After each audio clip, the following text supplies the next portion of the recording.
جو جدید معاشرہ ہے وہاں جدت کو جمال پہ فوقیت حاصل ہے، اور جو روایتی معاشرہ ہے وہاں جمال کو جدت پہ فوقیت حاصل ہے۔ جدت کہتے ہیں انوویشن کو، اور جمال کہتے ہیں ایستھیٹکس کو۔ آپ نے کبھی اس طرح کا فریز سنا ہے کہ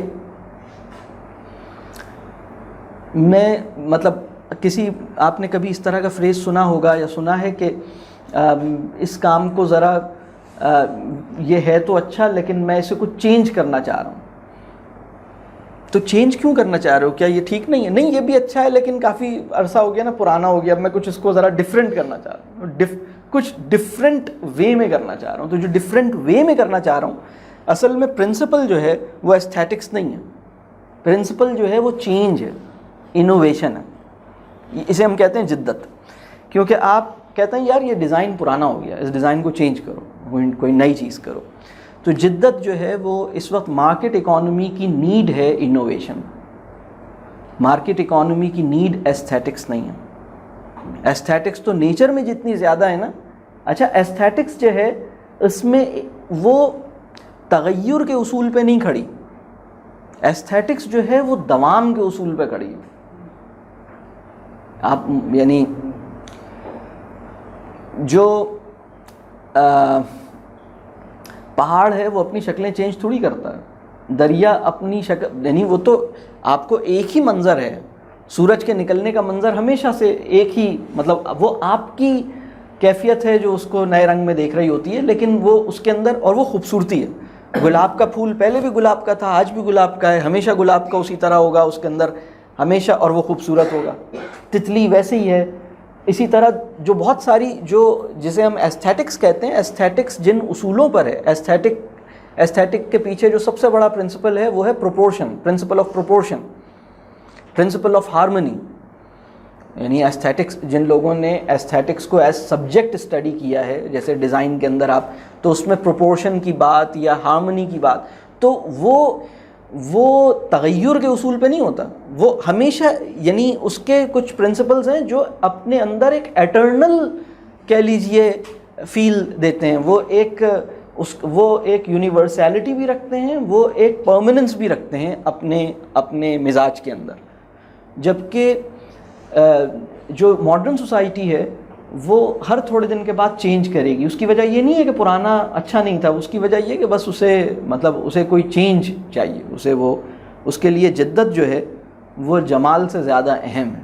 ممکن ہے چینج ہونے کے بعد جو نیا لک ہے وہ پچھلے لک سے کمزور ہو، لیکن سیٹسفائنگ بات یہ نہیں ہوگی کہ یہ پچھلے لک سے کمزور ہے، سیٹسفائنگ بات یہ ہے کہ یہ نیا ہے۔ تو وہ اسی طرح جدید معاشرے میں مطلب کو معنویت پہ فوقیت حاصل ہے۔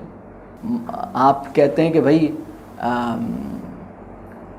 آپ اس کے ڈائریکٹ بینیفٹس دیکھتے ہیں، آپ اس کے امیڈیٹ آؤٹ کمز دیکھتے ہیں، آپ اس کے ٹینجیبل گینز آپ اس سے دیکھنے کی کوشش کرتے ہیں، لیکن آپ اس کی جو میننگ فلنس ہے اور اس کی جو کہہ لیجئے اس کی جو ایفیکٹونیس ہے اس کو اتنی ویلیو نہیں دے پاتے۔ تو یہ جدید معاشرے اور روایتی معاشرے کے اضافی فرق ہیں۔ اسی طرح جدید معاشرے میں مناصب کو مراتب پر فوقیت حاصل ہے، یعنی منصب اور مرتبہ۔ تو منصب کو اہمیت حاصل ہے، یعنی آپ چونکہ اب آپ کو ایک پوزیشن دے دی، اب آپ فلاں، اب آپ یہ بنا دیے گئے ہیں، اب آپ انچارج بنا دیے گئے ہیں، ڈائریکٹر بنا دیے گئے ہیں، ہیڈ بنا دیے گئے ہیں، کمشنر بنا دیے گئے ہیں، کچھ اور بنا دیے گئے ہیں، کچھ بنا دیے گئے ہیں، آپ کے پاس ایک آفیشیل پوزیشن ہے۔ لیکن مرتبہ جو ہے وہ مرتبہ کچھ اور چیز ہے۔ مرتبہ جو ہے وہ اس کے اندر علم بھی ہے، قربانی بھی ہے، اخلاق بھی ہے، بزرگی بھی ہے، یہ کئی سارے ایسپیکٹس ہیں جو ٹریڈیشنل سوسائٹی اس بیسس پر آپ کو مرتبہ دیتی ہے۔ تو مرتبہ جو ہے وہ اسی طرح جدید معاشرے میں معلومات کو حکمت پر فوقیت حاصل ہے، مزے کو خوشی پر فوقیت حاصل ہے، سرگرمی کو تدبر پر فوقیت حاصل ہے، ایکٹیویزم اور reflection, they will go for activism, یعنی کچھ ہونا چاہیے، تو اسی طرح جو روایتی معاشرے میں آپ کا تعلق زمین کے ساتھ بہت گہرا ہوتا ہے، جدید معاشرے میں آپ کا تعلق مارکیٹ کے ساتھ بہت گہرا ہوتا ہے. مارکیٹ ڈرائیو کرتی ہے آپ کو، مارکیٹ فورسز آپ کو ڈرائیو کرتی ہیں، آپ نے جانا کہاں. تو یہ کچھ چیزیں ہیں جو جدید معاشرے، یعنی جب میں یہ کہہ رہا ہوں کہ روایتی معاشرہ، تو روایتی معاشرے سے ہماری مراد کیا ہے، تو اس کو میں نے کھولنے کے لیے یہ سارے فرق بیان کیے.